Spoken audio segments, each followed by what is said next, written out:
Grabe, pagkatapos ng video na ito, magugulat ka sa nakakamanghang benepisyo ng niyog-niyogan sa ating kalusugan. At alam mo ba, ilang siglo na itong kinikilala at ginagamit as medicinal plants dahil sa dami ng taglay nitong medicinal properties. Ang ilan sa mga ito ay number 1, anti-parasitic at antibacterial effects. Ang niyog-niyogan plant ay aprobado at nire-recommend ng Department of Health o DOH Philippines bilang anti-helminth o dewormer ng bulate sa tiyan. Dahil sa taglay na anthelmintic properties ng buto nito, ang niyog-niyogan plant ay makakatulong upang maalis ang nakakapinsalang mga bulate sa tiyan, kagaya ng Ascaris at Trichinella. Ginagamit din ang halaman bilang tradisyonal na panglunas sa parasitic skin disease at pangalis ng iba't ibang uri ng intestinal parasites tulad ng entozoa, oxyuriasis, roundworm at pinworm. Bukod sa parasites, ang dahon ng niyog-niyogan plant ay napatunayang may antimicrobial properties. Ang ethanolic extract na matatagpuan sa halaman ay nagtataglay ng flavonoids at terpenoids na may antibacterial effect laban sa Bacillus subtilis, Staph aureus at S. epidermidis.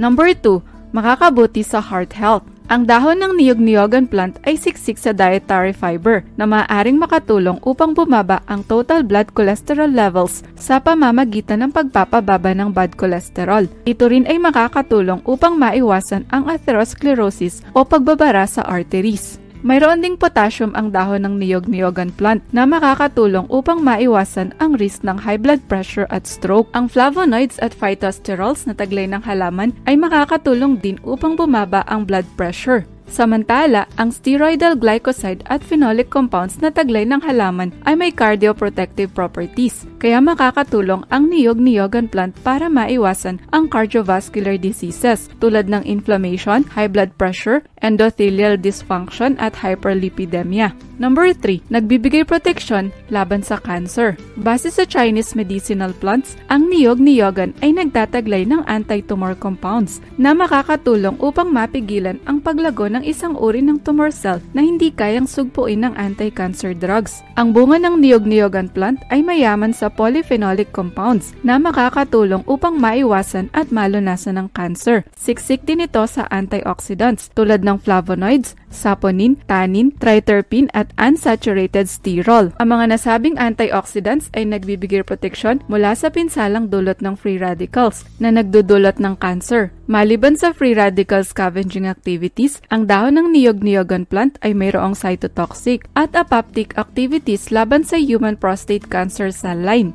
Dahil sa taglay nitong anti-proliferative properties, ang niyog-niyogan plant ay ginagamit din upang mapigilan ang paglago ng tumor cells sa liver. Number 4, makakabuti sa liver. Ang liver ay responsable sa pag-filter at pagre-regulate ng chemical level sa dugo. Nagpo-produce rin ito ng bile acid na makakatulong sa pag-digest ng fats at pag-alis ng toxins mula sa katawan. That's why mahalagang pangalagaan ang kalusugan ng ating liver. Ang methanolic extract ng niyog-niyogan plant ay nagtataglay ng high flavonoid at phenolic compounds na may antioxidants, hepatoprotective properties at scavenging activity. Ito rin ay nagtataglay ng luteol at quercetin na may protective effects at ginagamit panglunas sa liver damage. Ibig sabihin, makakatulong ang halaman upang maibsan o mabawasan ang sakit ng liver injury. Pinopromote rin nito ang paglago ng peripheral blood mononuclear cells o PBMC na lumalaban sa infeksyon.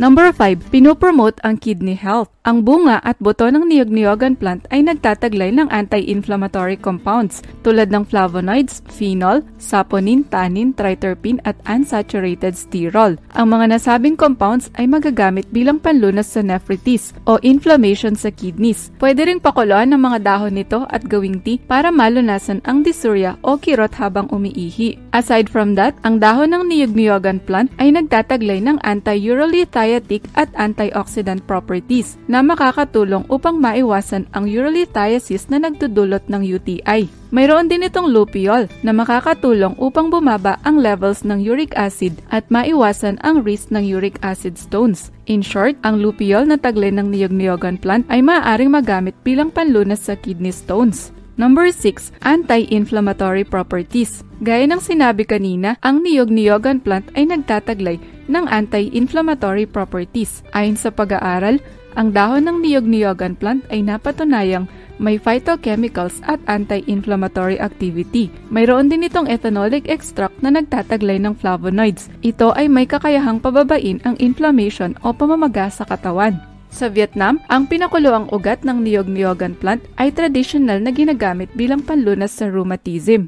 Makakatulong din ito upang maibsan ang kirot sa katawan o ngipin. Pwede itong inumin o di kaya ay ipahid sa kumikirot na bahagi ng katawan. Therefore, ang pag-consume ng niyog-niyogan plant ay makakabuti sa mga taong may inflammatory at pain-related diseases tulad ng arthritis o gout. Number 7. Pang-control ng blood sugar levels. Makakabuti rin ang niyog-niyogan plant sa mga taong may diabetes para makontrol ang kanilang blood sugar levels. Dahil sa taglay nitong hypoglycemic effect, ang niyog-niyogan plant ay makakatulong upang bumaba ang blood sugar. Ayon sa pag-aaral, ang katas ng bunga nito ay nagtataglay ng alpha-amyrin na may anti-hyperglycemic effect. Maaari rin itong makatulong sa pagkontrol ng type 2 diabetes. Sa isang pag-aaral, na-testing din sa mga non-diabetic at diabetic na daga ang hydroalcoholic extract ng pinatuyong dahon ng niyog-niyogan plant. Napatunayan sa pag-aaral na ang taglay nitong alpha-amyrin acetate ay active compound na may anti-diabetic property. So kung naghahanap ka ng blood glucose lowering drink, pwede kang uminom ng 4 ml juice na gawa sa extract ng dahon o bunga ng niyog-niyogan plant. Number 8. Pinopromote ang digestive health. Madalas ka bang makaranas ng digestive problems tulad ng diarrhea at flatulence? Kung oo, pwede mong isama sa iyong regular diet ang niyog-niyogan plant. Ang mga problema sa digestion ay kalimitang sanhi ng bakterya at parasites. Buti na lang, ang hinog na bunga ng niyog-niyogan plant ay pwedeng lutuin at kainin upang maiwasan ang diarrhea. Dahil toxic ito sa parasite, nirecommend ng DOH bilang anti-helminth o dewormer ang niyog-niyogan plant.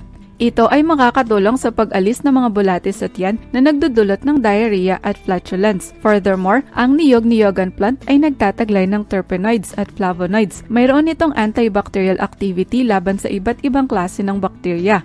That's why ang regular na pag-inom ng tea na gawa sa niyog-niyogan plant ay makakabuti sa digestive health. Number 9. Panglunas sa skin problems. Kung madalas kang makaranas ng skin problems, kagaya ng boils at skin ulcers, ang niyog-niyogan plant ay maaaring makatulong sa iyo. Ang boils ay isang uri ng skin problem, kung saan ang hair follicle ay nai-infect ng bakterya na Staphylococcus aureus. Ang boils ay maaari ring makuha sa ibang bakterya at fungi. Samantala, ang mga taong may poor blood circulation, hypertension, diabetes, cancer at atherosclerosis ay maaaring magkaroon ng skin ulcers. Pero lahat ng yan ay posibleng solusyonan ng niyog-niyogan plant. Ang dahon nito ay nagtataglay ng terpenoids at flavonoids na may antibacterial effect laban sa iba't ibang uri ng bakterya. Ito rin ay makakatulong upang maiwasan ang diabetes, cancer, hypertension at atherosclerosis. So, pwedeng gawing tea o durugin ang dahon ng halaman at ipahid ito sa boils at skin ulcers. Number 10. Panglunas sa headaches, cough at fever.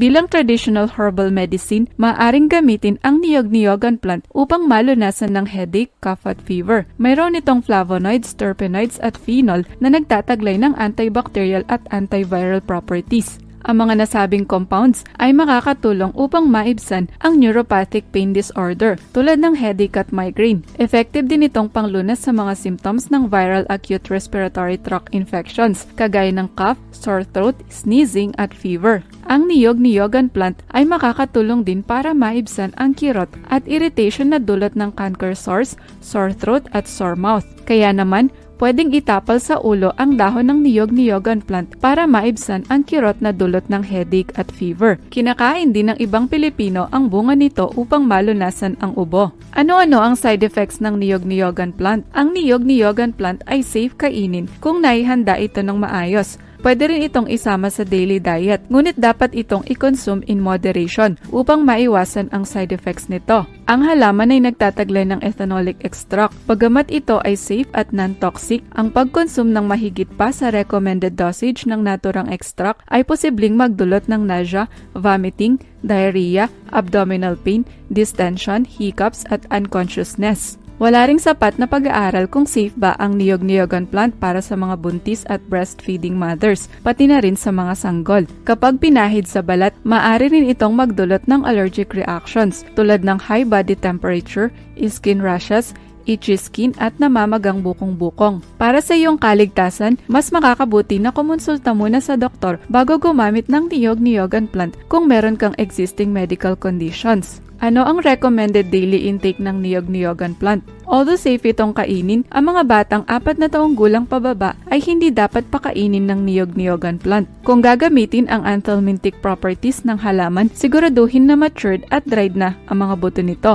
Pwede itong kainin ng hilaw pagkatapos maghapunan. Ang recommended dosage nito ay 4 na niyog-niyogan seeds para sa mga matatanda. Samantala, ang mga batang 4 to 7 years old ay maaaring kumain ng hindi lalagpas sa 4 na niyog-niyogan seeds. Para sa mga batang 8 to 9 years old, maaaring kumain ng 6 na niyog-niyogan seeds at hindi lalagpas sa 7 seeds kung ang edad ng bata ay 10 to 12 years old. Maliban sa pagiging ornamental plant, ang dahon ng niyog-niyogan plant ay pwedeng iluto ng may gata, isapaw sa mainit na kanin o gawing side dish. Ikaw, nakatikim ka na ba ng niyog-niyogan plant?